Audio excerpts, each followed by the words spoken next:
On the Health Watch, medical schools are starting to offer three-year programs instead of the traditional four-year med school program. Texas Tech University is the first to start a three-year MD program, a decision that's causing lots of debate in the medical world.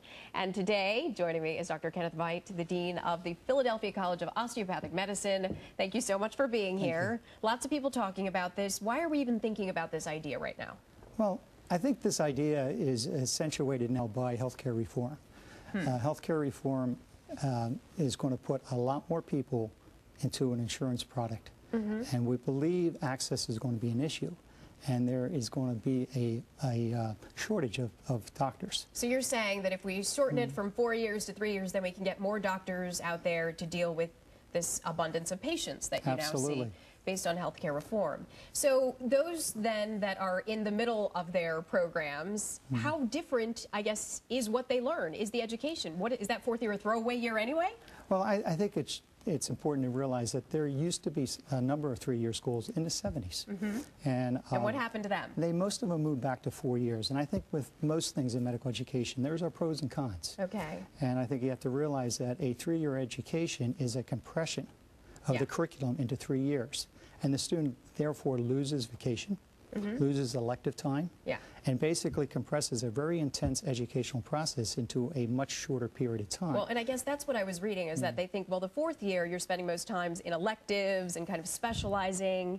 Is that a fair assessment? Yes, but I think there's something that's valuable that happens to the neophyte doctor. Maturity cannot be rushed. Yeah, it takes time. It takes time, and although cognitively you might be able to do it in 3 years, are you really being unfair to the student? Because there's an incredible amount of tension and pressure in a 4-year curriculum.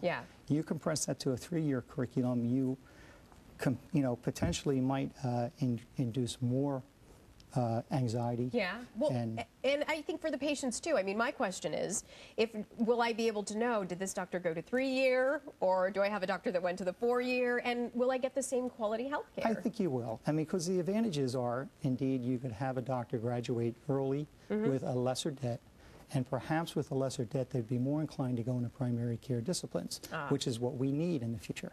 So if debt is one of the reasons why people don't go into primary care disciplines, the arguments for a 3-year curriculum is indeed that they will graduate with less debt. And so basically what you're saying is when you talk primary care, you're talking about general practitioners, people who are working for hospitals, as opposed to being in their own private practices? Yeah, we're talking about a family doctor, a general internist, and a general pediatrician. And these are the doctors that normally take care of people. They are cognitive physicians, not procedural physicians.